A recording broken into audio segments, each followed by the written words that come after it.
Reka mbifurize kugira ibihe byiza aho mugiye muherereye hose, umugoroba mwiza kuri mwese. Imbuga nkoranyambaga zikomeje kugenda zicicikanaho amakuru agiye atandukanye menshi, bamwe bava mu byaha abandi basubira mu byaha.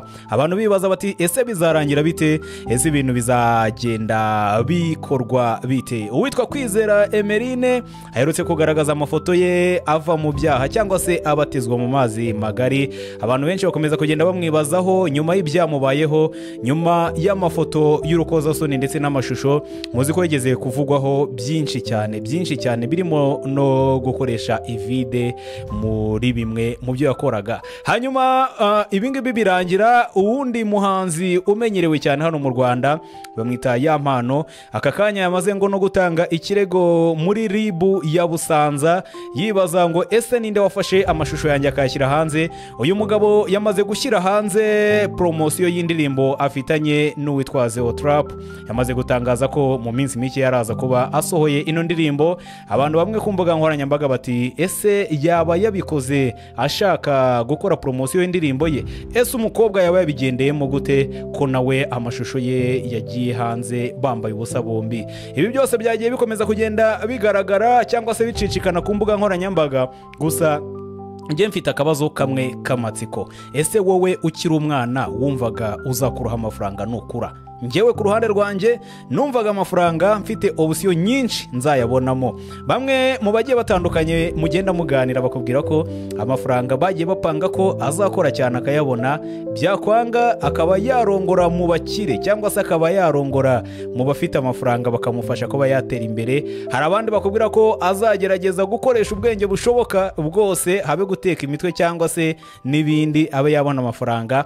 Ariko abandi bakakubwira bati nimbona byose byanze nzashaka umugore undusha imyaka w'umukecuru ndebe ko yamfasha gusunika ubu buzima. Ese iyo option ya kane yaba ariyo iri kuba ku muhanzi witwa Lil G? Reka nkubwira ko witwa Karangwa Lionel wamenyekanye mu muziki nyarwanda nka Lil G. Abantu benshi bakomeje gucika ururondogoro ku mbuga nkoranyambaga nyuma yo kumenya ko agiye gushyingirwa n'umugore w'umuzungu w'umunyapolonyekazi witwa Emilia. Ese Emilia we yaba ari muntu ki? Ni iki cyatumye abantu benshi bamuvugaho cyangwa se bamwibazaho? Uyu Emilia impamvu nkubwiye ko ari umugore, yego nibyo, ntago nibeshye, ntago ari umukobwa, ni umugore ufite abana batatu ndetse akaba arusha Lil G imyaka 7. Reka mwikaze cyane kuri Ken News, tugenda tuganira amakuru menshi ariko genda acicikana hirya no hino ku mbuga nkoranyambaga, tugende tuyanyuramo tureba uko imbuga zifashe. Reka mpere kuri Karangwa Lionel mbere yuko nzenguruka no mu bindi bigiye bitandukanye. Lil G uyu niwe mvuga, no muhanzi nyarwanda uzwi cyane ku mbuga nkoranyambaga, yewe akabazwi no mu muziki, akora injyana hip hop cyangwa se rap. Uyu ni umusore wavukiye mu Rwanda ndetse aza no kwakorera umuziki mu gihe kinini, aza kwimukira i Burayi mu gihugu cya Polonye cyangwa se Poland. Amakuru avugwa ko ari gutegura ubukwe n'umukobwa wo muri Poland, nari maze kuba mbikubwira. Hanyuma uyu mukobwa cyangwa se uyu mugore, dore ko afite abana bakuru cyangwa se ntago ari bakuru cyane, n'abana bari mu kigero cy'imyaka 5, 6, 7. Uyu mugore witwa Emilia Michekowaska ni umukobwa cyangwa se akaba ari umugore w'umunyapolonye.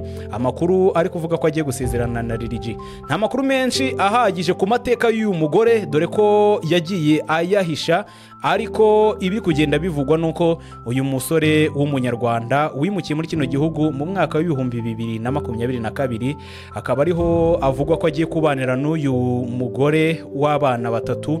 Bagiye kuba babana, icyambere ngo n'urukundo, barakundana kandi bameze neza cyane. Abicishije ku mbuga nkoranyambaga cyane urubuga rwe rwa Instagram, umuhanzi Lil G cyangwa se Karangwa Lionel yashyizeho amagambo akomeye cyane ashimira umukunzi we cyangwa se ashimira uno mukunzi we bagiye kubana.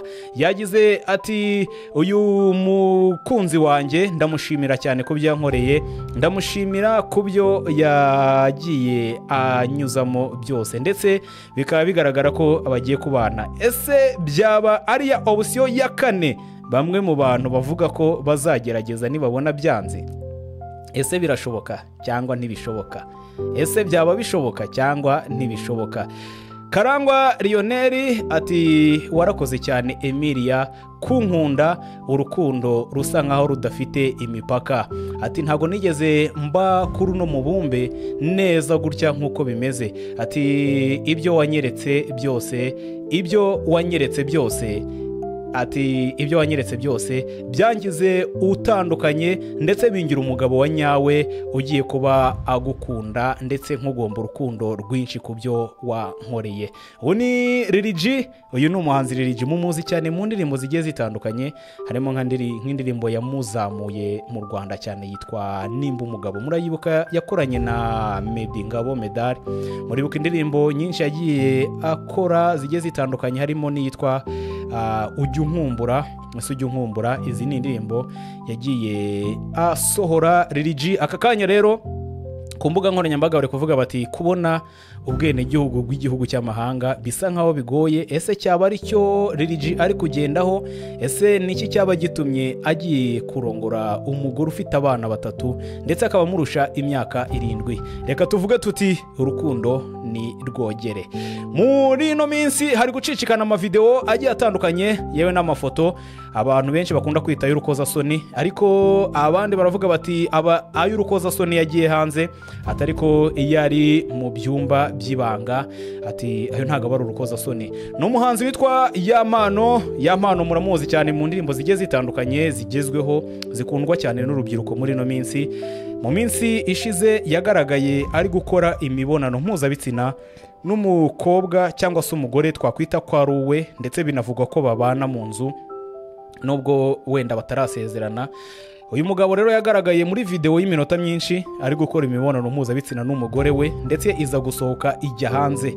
Abayishyize hanze nibo Yampano ngo ari kurega ndetse akanakurikirana. Gusa uyu munsi abinyuje ku rukuta rwe rwa Instagram yasohoye tumwe mu tuvideo dutoya dukubiyemo indirimbo agiye gusohora yafatanyije n'undi muhanzi w'umuraperi. Abantu benshi bati ese Yampano yaba yabikoze, yaba yarasohoye ino video agira ngo agarukweho cyane mbere yo gusohora iyi ndirimbo? Ese yabaye yarabikoze gutya umukobwa we cyangwa se umugore we baba barabyumvikanye? Ese we yaba yarazize iki, dore ko bombi ubwambure bwabo bwagiye hanze? Abantu benshi mu matelefone yabo, mu mashini zabo bafite zino video, nubwo urwego rw'igihugu rw'ubugenzacyaha rubibuza guhererekanya amashusho y'urukozasoni, ariko turi mu isi ya digital ntago byabura kugenda. Hari aho nagiye numva ko bagendaga batanga icyo nakwita ngo ni CR code, abantu bakagenda basikaninga babona iyo video, abandi bakabikora mu buryo butandukanye, ariko ni video yakwirakwiye hirya no hino ku mbuga nkoranyambaga. Ese uyu musore w'umuhanzi yaba yarabitewe n'iki? Gusa amakuru dufite kano kanya nuko yamaze gutanga ikirego kuri RIB ya Busanza, ndetse ngo bari gukurikirana cyane uwaba yarashyize ano mashusho ye hanze. Uyu mugabo ari kugwa muri bino byaha, cyane ko urwego rw'igihugu rw'ubugenzacyaha rudushishikariza cyangwa se rutubwira kwirinda ibyaha nk'ibi by'amashusho y'urukozasoni. Ari nako uwari wabiguyemo mbere witwa Kwizera Emeline, bakunda kumwita Ishanga, Emeline Ishanga, ngira ngo ni umukobwa amenyekanye mu myaka ishize ubwo yagaragaye muri video cyane. Uwitwa umuhanzi ukomeye cyane mu Rwanda witwa The Ben ari kumukurura ishanga, cyangwa se ari gukora ku ishanga. Ishanga ni tumwe mu tuntu bambara ahagana mu nda ngira ngo muratuzi. Iyi video yagaragaye mu mpera za 2024, bigaragara ko abantu benshi babigarutseho cyane. Ni umukobwa wavutse mu 2002, hanyuma aza kuba akura, yaje kwiga mu ishuri ryisumbuye rya Elena Guerra i Muhanga, ndetse aza no gukurira muri korali ari umuririmbyi. Gusa nyuma y'ibingibi, nyuma y'ifemu yageze muri 2024, yaje kwisanga ari icyamamare, ndetse navuga ko kubikontorora byamunaniye. Mu ntangiriro za 2025 aza kugaragara mu mavideo acicikanye ku mbuga nkoranyambaga ari kumwe n'abakobwa barenga 7 ndetse n'umusore umwe bari muri groupe, ndetse ngo bakora ibikorwa birimo ibyo bakoreraga ku bitsina byabo. Ndetse haza no kugaragara abashyiramo ivide nubwo bamwe bahakanye ko atari we yari mugenzi we. Uyu mukobwa rero mu minsi ishize nibwo yagiye mu kigo gishinzwe kuba cyamwigisha kikamugarura mu murongo. Aka kanya akaba yamaze kuba abatizwa mu mazi magari. Bamwe bati inkoko yaraye hanze ntago igigaruka ari inkoko, iba ari inkware. Abandi bati umwami Yesu arakiza kandi akiza byose, nta cyaha atababarira, nta n'icyaha adashobora kugukiza. Bati Emeline Ishanga twishimiye ko agarutse mu murongo mushyashya. Bamwe bati ese kuki ari kuva mu byaha, abandi babijyamo, niko isi imera, niko bigenda. Reka nanjye mbashimire cyane, mbifurize kugira umugoroba mwiza. Mukomeze kubana na Ken News mu makuru agenda acicikana hirya no hino ku mbuga nkoranyambaga.